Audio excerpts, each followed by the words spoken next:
একটা মেশিন দেখতে পাচ্ছি এখানে রায়ের হন্টেড হসপিটালের সামনে হাত থেকে লাফ দিয়েও মারা গিয়েছে। তো হঠাৎই আমার মাথায় একটা আইডিয়া আসলো, সেটা হলো যদি আমি তোমাদেরকে কিছু ভয়াবহ হন্টেড জিনিস দেখাই তাহলে কেমন লাগবে। তো আজকের এই ব্লগটা আমি তোমাদেরকে ওয়েস্ট বেঙ্গলের সব থেকে ভয়াবহ হসপিটাল হন্টেড সেটা দেখাতে চলেছি। পাচ্ছ এখানে বৃষ্টি শুরু হয়ে গেছে। আমি যখন বাড়ি থেকে বের হয়ে এসেছিলাম তখন এত মেঘলা বা বৃষ্টি হচ্ছিল না, হঠাৎই রাস্তায় আস্তে আস্তে বৃষ্টি লেগে গেছে, খুবই পরিমাণ বৃষ্টি হচ্ছে। তারপর মুর্শিদাবাদ থেকে চলে যায় নদিয়া ডিস্ট্রিক্টের বেথাইয়ে। তো এখন দেখতে পাচ্ছ আমি চলে এসেছি হসপিটালের সামনে, মেন গেটের সবকিছু দেখতে পাচ্ছ, লেখা মুছে গেছে। হসপিটালের সামনে লেখা থাকে না যে কোথাকার হসপিটাল হেনা তেনা যাবি, তো যাই থাকে, তো এটা পুরো মুছে গিয়েছে অনেক বছর আগেকার। তো চলো ভিতরে যাব, ভিতরে যেয়ে দেখবো সবকিছু। তো চলো ভিতরে যাওয়া যাক। তারপর আমি আর আমার ক্যামেরাম্যান চলে যাই হসপিটালের ভিতরের দিকে। আর ভিতরের দিকে যতই যাচ্ছিলাম গাটা শিরশির করছিল, কারণ হসপিটালটাকে দূর থেকে দেখে অনেকটা ভয়াবহ লাগছিল। এখন দেখতে পাচ্ছ যে আমি চলে এসেছি বেতাইয়ের হন্টেড হসপিটালের সামনে। এই হসপিটালটা সব থেকে বলা হয় ওয়েস্ট বেঙ্গলের নাকি সব থেকে হন্টেড হসপিটাল। এটা হলো ওয়েস্ট বেঙ্গলের শেষ এরিয়া যেটাকে বলতে পারো। 10-20 মিনিট এগিয়ে গেলে কিন্তু বাংলাদেশের বর্ডার পড়ে যাবে। তো 10-20 মিনিট যেতে আমি গাড়ি নিয়ে বা হেঁটে যে কোনোভাবেই যাই না কেন, তো বাংলাদেশ পড়ে যাবে। তো এটা ওয়েস্ট বেঙ্গলের শেষ প্রান্ত, 10-20 মিনিট এগিয়ে গেলেই কিন্তু বাংলাদেশ। তো চলো এখন আমরা ভিতরে যাব, ভিতরে যে সমস্ত সব কিছু দেখবো কীরকম অবস্থা হয়ে আছে হসপিটালটার। কারণ বলা যায় 13 থেকে 15 বছর ধরে অফ হয়েছে। তো ভিতরের কন্ডিশনটা কীরকম সেটা আমরা পুরো এক্সপ্লোর করব। তো চলো ভিতরে যাওয়া যাক। আর এটা হলো মেন গেট, যেটা ভিতরে আসো। ভিতরে দেখতে পাচ্ছ যে সবকিছু ভাঙাচোরা আছে, সবকিছু ভাঙাচোরা, তালা মারা আছে। তো আমরা কোন দিকে ঢোকা যায় সেটা খুঁজবো, তারপর ভিতরে যেয়ে সবকিছু দেখবো। তো চলো, এটা তো মেন গেট, তো ভিতর দিয়ে আমরা দেখি কোথায় ঢোকা যায়। তো এটা হচ্ছে মেন ফ্লোর গেট যেটা হসপিটালে থাকে। আর তোমরা দেখছো লতাপাতায় পুরো ভর্তি হয়ে গেছে, কারণ অনেক বছর ধরে অফ আছে, তাই লতাপাতায় পুরো ভর্তি হয়ে গেছে। তো আমরা এখন আছি মেন গেটের মুখে। তো ব্যাক সাইডে যেয়ে দেখবো ঢোকার রাস্তা আছে কি নেই। ব্যাক দিকে এসে দেখছি এই দরজাটা খোলা আছে, এইটা দিয়ে ভিতর যাওয়া হবে। অবশ্য দেখতে পাচ্ছ এটা পুরো খোলা আছে। আর আমি একটা লাঠি নিয়ে নিয়েছি, জানি না ভিতরে কি হবে। তো একটা লাঠি নিয়ে নিলাম, আর বর্ষার টাইম তো সাপ ফাপ থাকতেও পারে, তাই একটা লাঠি নিয়ে নিয়েছি। তো চলো ভিতর আসা যাক, যাওয়া যাক। তো একটা টর্চ লাইট নিয়ে নিয়েছি, জানি না অন্ধকার থাকবে, ভিতরে অনেক অন্ধকার, তাই সাথে করে একটা টর্চ লাইট এনেছিলাম। তো প্রথমেই দেখো এখানে একটা দরজা দেখা যাচ্ছে। গদি তো এগুনা বেড, গদি যাই বলো, বেড সব ভেঙে এখানে পড়ে আছে, অবস্থা পুরো খারাপ। একটা গেট আছে, ঘর আছে। তো এই ঘরটাও সব এই বেড ভেঙে পড়ে আছে, কাঁচ ফাঁচ সব ভেঙে দিয়েছে। ফার্স্ট ফ্লোরে প্রথমে আমি যে মুখ থেকে আসার পরে এখানে একটা দেখতে পেলাম লিফট। আর লিফটের এখানে দেখো এখানে একটা চেয়ার পড়ে আছে, হুইল চেয়ার। ভিতরে যাই দেখি কি কি পাওয়া যায়। দেখো এখানে কিছু তুলো পড়ে আছে, এই ইনজেকশন দেওয়ার টাইমে বা কোনো অপারেশন করার টাইমে, তোমরা তো জানো সেই সব টাইমে এগুলো লাগে। তো এখানে সব সেম টু সেম সব এক জায়গায় পড়ে আছে, সেরকম কেউ অনেক জায়গায় দেখবে আগুন দিয়ে পুড়িয়ে দেয়, ভেঙে চুরে দেয়। তো এখানে সেরকম কিছু করেনি। যাই হোক, এখানকার ছেলেপিলি বা লোকজন যাই বলো সবই ভালো। তো এখানে অনেক কিছু জিনিসই আমি দেখছি পড়ে আছে, কিন্তু সেরকম কেউ কিছু করেনি। যেখানকার জিনিস সেখানেই পড়ে আছে। আর এটা হচ্ছে যে দ্বিতীয় ফ্লোরে ওঠা সিঁড়ি। তারপর আমি আর আমার ক্যামেরাম্যান দ্বিতীয় ফ্লোরে উঠে পড়লাম। এখন আমি তোমাদেরকে বলি যে এই হসপিটালটা কে তৈরি করেছিল। রেনাল গ্রুপ ইন্ডাস্ট্রি থেকে এই হসপিটালটা একসময় তৈরি করেছিল। সেই সময়ে এই অঞ্চলে এই হসপিটালে এই এরিয়া আশেপাশে এটা সব থেকে ভালো হসপিটাল ছিল। আর এখানে ভালো চিকিৎসা করা হতো এবং এখানে নামি দামি ডাক্তাররা এসে এখানে চিকিৎসা করতো। আর দ্বিতীয় ফ্লোরে ওঠার সময় সিঁড়িতে একটা বেড পড়েছিল, তাই সেখানে উঠতে একটু অসুবিধা হচ্ছিল। তো এটা হলো মেন ফ্লোর। দেখো সবকিছু ভাঙা পড়ে আছে, তুমি যেদিকেই যাবে সেদিকে সবকিছু ভাঙা পাবে। এই দেখো বেড হেনা তেনা खत्म। গায়েস। এমনিতে খুব ভয় পাচ্ছে, এমনিতে বাচ্চা ছেলে, अच्छा। কি না কি হয়ে যাবে কিছু। এই ভয় দেখাইছিস কেন রে? তো আমি বাচ্চা ছেলে, ভয় লাগছে এমন এক সত্যি ভয়ানক, বিশাল ভয়ানক হন্টেডই একবারে তোমাকে কি বলবো, যেখানে যাচ্ছে ভয় লাগছে। ঘুরতে ঘুরতে এই এই একটা একটা মেশিন দেখতে পাচ্ছি এখানে। এটা আমি ঠিক জানি না যে কি মেশিন হতে পারে, অপারেশনের ক্ষেত্রে কাজে লাগে, অপারেশন থিয়েটার লেগেই আছে, একটা কিছুতে কেউ হাত দেয়নি। এখানে তুমি দেখতে পারো যত সব ব্যান্ডেজ মানে যেগুলো অপারেশন করার সময় লাগে সেগুলো সব কিছু এখানেই আছে। প্রথমবার দেখলাম, আমি কোনোদিন দেখিনি, তো আমি ঠিকভাবে বলতে পারছি না, কিন্তু আমি যতদূর জানি এটা হলো একটা অপারেশন থিয়েটার। অপারেশন থিয়েটার এই জন্যই বলছি কারণ এটা হলো লাইট, যখন অপারেশনটা করে উপর থেকে একটা লাইট পড়ে দেখবে, তোমরা অনেকেই দেখেছো হয়তো বা অনেকের হয়েছে জানবে। তো এটা হলো লাইট, সেই লাইটের মাধ্যমে দেখতো। তো এইটা হলো সেকেন্ড ফ্লোরের সব মানে ডিটেলস, মানে যা যা ছিল। তো যাই হোক, চলো পরের ফ্লোরগুলো কি কি পাওয়া যায় দেখি। আর এটা হলো থার্ড ফ্লোরে ওঠার সিঁড়ি। তো থার্ড ফ্লোরটাকে সবাই বলে থাকে যে সব থেকে হন্টেড, মানে ওইখানে ভয়ানক, ওইখানে কেউ যেতে চায় না। তো ওইখানে আমরা যাব, তো চলো যাওয়া যাক। কিন্তু বাংলায় ঘটে যাওয়া একটা চিট ফান্ডের কারণে এই হসপিটালটাকে বন্ধ করে দিতে হয়। সেই সময়ে চিট ফান্ডের ঘটে যাওয়ার সময় যে এই হসপিটালের কিছু ডাক্তার, কিছু নার্স এবং কিছু কর্মচারী চিট ফান্ডের সঙ্গে জড়িত ছিল। বিশেষ করে শোনা যাচ্ছে, জানা যাচ্ছে যে টাকা ফেরত দিতে হবে বলে কিছু কিছু নার্স, ডাক্তার বা কর্মচারীরা, কিছু নার্স শোনা গিয়েছে গলায় দড়ি দিয়ে মারা গিয়েছে, কেউ বিষ খেয়ে মারা গিয়েছে, কেউ হাত থেকে লাফ দিয়েও মারা গিয়েছে। এবার থার্ড ফ্লোরের সব কিছু আমি দেখবো এখানে কিরকম কি অবস্থা হয়ে আছে। তো চলো প্রথমে যাওয়া যাক।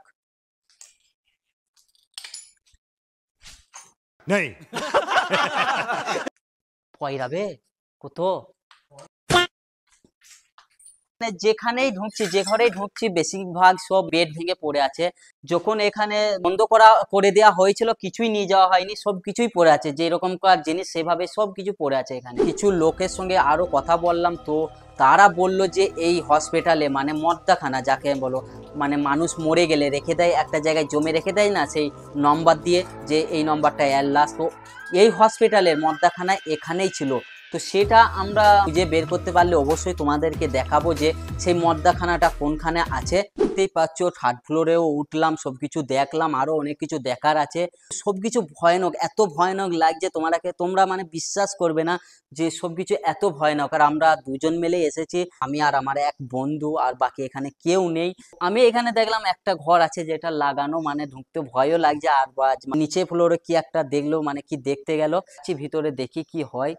ও ভয় লাগছে, যে যে ঘরটাতে ঢুকছি ভয় লাগছে, ভয় তো লাগবেই। ভিতরে যাওয়া যাক। সেরকম কিছু দেখতে পাচ্ছি না, ভিতরে সেরকম কিছু নেই, সবকিছুই ফাঁকা। তো এইদিকে একটা বেলগুনির মতন দেখতে পাচ্ছি, দেখি। তো এখানে একটা ঘর আছে যেটা বাথরুম ছিল হয়তো।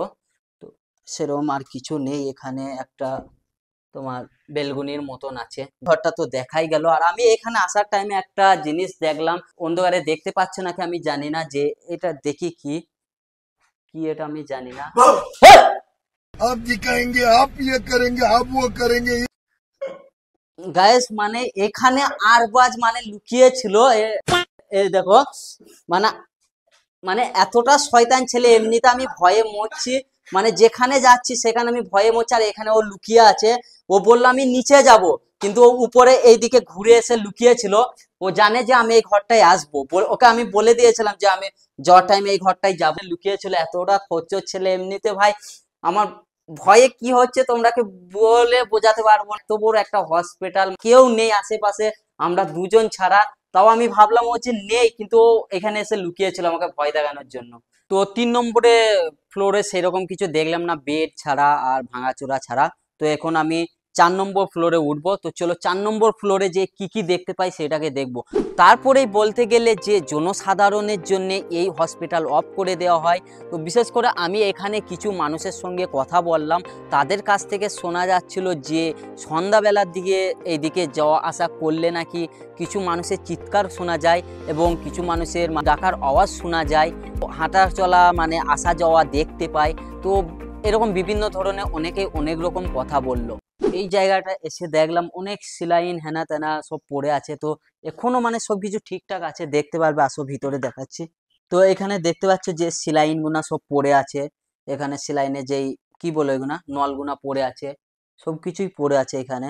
তো এই হসপিটালটা যখন অফ করে দেওয়া হয়, আর একটা বিশেষ কারণ আছে, সেটা হলো যখন মানে জনসাধারণ এই আশেপাশে মানুষজন জানতে পারে যে কিছু ডাক্তার, নার্স বা কর্মচারী এই চিট ফান্ডের সঙ্গে জড়িত, তখন কিছু লোক, মানে সব না, কিছু লোক যে এসে এই হসপিটালে ভাঙচুর করে শুরু করে দেয়। তো তারা ভয়ে পালাতে বাধ্য হয় এবং কিছুজন মারা গিয়েছিল। তো 4 নম্বর ফ্লোরেও সেরকম বিশেষ কিছু ছিল না, সে বেড ভাঙা হেনা তেনা এইসবই ছিল। তো এখন 5 নম্বর ফ্লোরে যাব, ছাদ আর কি সেখানে শেষ, 5 নম্বর ফ্লোরটাই শেষ। তো চলো উপরে যে একটু মানে ফিল করি, দেখি কিরকম লাগে উপরটা। তো এখন আমরা নম্বর ফ্লোরে উঠে একবারে মেন মানে ছাদে চলে এসেছি, যেটা শেষ ছাদের উপর এসেছি। তো সামনে দেখতে পাচ্ছ যে রাস্তা, ওই মেন রোড, দূরে দূরে বাড়িঘর আছে। আর তোমারাকে বলে রাখি যে এখানে সন্ধ্যা হয়ে গেলে কিন্তু আর কেউ আসে না। সন্ধ্যা হয়ে গেলে কি এখানে এলেই গা শিরশির করে সবারই, যে এখানে ভয় লাগে আসতে, মেটাল ছিল তো আসা, সবার ভয় লাগবে আশা করছি। তো ওই দূরে দূরে তোমরা বাড়ি দেখতে পাচ্ছ, ওখানে দূরে বাড়ি আছে, আর এখানে মানে আশেপাশে কিচ্ছু নেই। তো এখানে সন্ধ্যা হয়ে গেলে কোনো মানুষজন আসে না, একমাত্র সেই লোকরা আসে এই 10টা 11টার দিকে, এখানে এসে একটু আরাম করে। তো ওখানে দেখতে পাচ্ছ একটা গাড়ি দেখতে পাচ্ছি আমি, যত সম্ভব ওটা অ্যাম্বুলেন্স হবে হয়তো। তো ওখানে গাড়িটা এখনো পড়ে আছে, কেউ মানে হাত দেয়নি, কিচ্ছু করেনি, ওখানে গাড়িটা পড়েই আছে। পেছনের সাইডে যেটা আমি বলছিলাম মদ্দাখানা ছিল, মানে লাশ রাখা হতো, তো এই জায়গাটায় রাখা হতো। বিশেষ করে মানুষের কাছ থেকে জানতে পারলাম যেটা, যে এই জায়গায় লাশগুনাকে রাখা হতো। তো এই জায়গাটা আমি ভিতরে ঢুকতে পারবো না, এমনিতে ভয়ানক লাগছে। তো যেখানে লাশ থাকতো সেখানে আমি যেতে পারবো না। তো সেটা ভিতরে অনেক দরজা খোলা আছে, কিন্তু ভিতরে আমি যেতে পারছি না। তো এটা হলো মদ্দাখানা, এখানে রাখা হতো লাশগুনাকে। আমি নিচে ফ্লোর থেকে একবারে শেষ ফ্লোর অবধি তোমরাকে সব কিছু দেখাইলাম, চারিপাশ ঘুরে কিন্তু আমি তোমাদেরকে দেখিয়েছি। তো লোকে যতদূর বলে যে এটা সবথেকে ওয়ান্টেড একটা মানে হসপিটাল, তো সত্যি ভাই এখানে আসতে গেলে বুকের দম থাকা দরকার। মানে আমি যখন প্রথম ঢুকতে যাচ্ছিলাম, মানে আমার গাটা সত্যি শিরশির করছিল। আর আমার যে বন্ধু ছিল ক্যামেরাম্যান, সে কিন্তু একদমই ভয় করছিল না, তার জন্যই আমি একটু সাহস পেয়েছিলাম আর এই ভিডিওটা কমপ্লিট করতে পেরেছি। তো আমরা যখন হসপিটাল থেকে বের হয়ে আসছিলাম, এই বিল্ডিংটা তোমাকে উপর থেকে আমি দেখিয়েছি। তো এটাও মানে হসপিটালের একটা অংশ। এখানে কি কার্যালয় হতো আমি খুব একটা বলতে পারছি না, এখানেও হয়তো চিকিৎসা করা হতো। তো এই গেটটা আমি দেখলাম চারিদিক থেকেই লাগানো, তো এখানে ঢোকাটা ঠিক হবে না, এমনিতে ভয় লাগছে। তো এইদিকে ঢোকার অনেক অপশন আছে, মানে উঠে ঢুকলেই ঢোকা হবে, কিন্তু এখানে আমি আর ঢুকতে চাই না। তো বিশেষ করে এখানে আর ঢুকবো না, এটা দেখে আরো মানে ভয়ানক লাগছে, এখানে ঢুকতে পারবো না। এটা হলো হসপিটালের একটা অংশ, এটা পুরো সিল করা আছে, এটা কোনো দিকেই মানে ঢোকার মানে অপশনই নেই, একমাত্র ঢুকতে গেলে উপর থেকে ঢুকতে হবে। তাই আমি এখানে আর ভয়ে ঢুকছি না। এটাই হলো ব্যাপার, যে এই হসপিটালটা বন্ধ করার কারণে, এটাই যে একটা চিটফান্ডের কারণে বন্ধ করা দেওয়া হয়েছিল, এবং সেরকম বিশেষ আর কিছু কারণ ছিল না। আর এটা প্রায় বলতে পারো সবার মুখেই শোনা যাচ্ছে যে নাই নাই করে 13, 14, 15 বছর ধরে এটা অফ করে দেওয়া হয়েছে, মানে বন্ধ করে দেওয়া হয়েছে। আজকের ভিডিওটা এ পর্যন্তই। আমি যতদূর তোমরাকে দেখাবার সম্ভব ততদূর দেখানোর চেষ্টা করেছি। আরও বিশেষ এসব জিনিস আছে ইউনিক, আমি তোমাদেরকে দেখাবার চেষ্টা করব। তো নতুন নতুন ব্লগ আরও আসবে, এইরকম হন্টেড বলো, যে কোনো বলো, সব কিছুই আসবে আমার এই চ্যানেলে, তোমরা দেখতে পাবে। তোমরা সবাই সাবস্ক্রাইব করে রাখো, আর ভিডিওটা ভালো লাগলে লাইক করে দিও। আবার নতুন ভিডিও খুব তাড়াতাড়ি আসবে, প্লিজ সবাই সাবস্ক্রাইব করে রেখো, নতুন ভিডিও খুব তাড়াতাড়ি আসবে। আর তোমরা সব ধরনের ব্লগ আমার এই চ্যানেলে এখন থেকে পাবে, আমি গ্যারান্টির সঙ্গে তোমাদেরকে বলছি। তো যাই হোক গাইস, আজকের ভিডিওটা এ পর্যন্ত, এখানেই আমি ব্লগটা শেষ করে দিচ্ছি, কারণ মানে ম্যাগ লেগে আছে, বৃষ্টি হচ্ছে। তো এখন আমাকে বাড়ি ফিরে যেতে হবে। আমরা নাই নাই করে প্রায় 100 কিলোমিটার দূর থেকে এখান থেকে এসেছি, মুর্শিদাবাদ থেকে নদিয়া। আর তোমরাকে তো আগে বলেই দিলাম যে 20 মিনিট বা 25 মিনিট যাই হোক গেলেই বাংলাদেশ বর্ডার।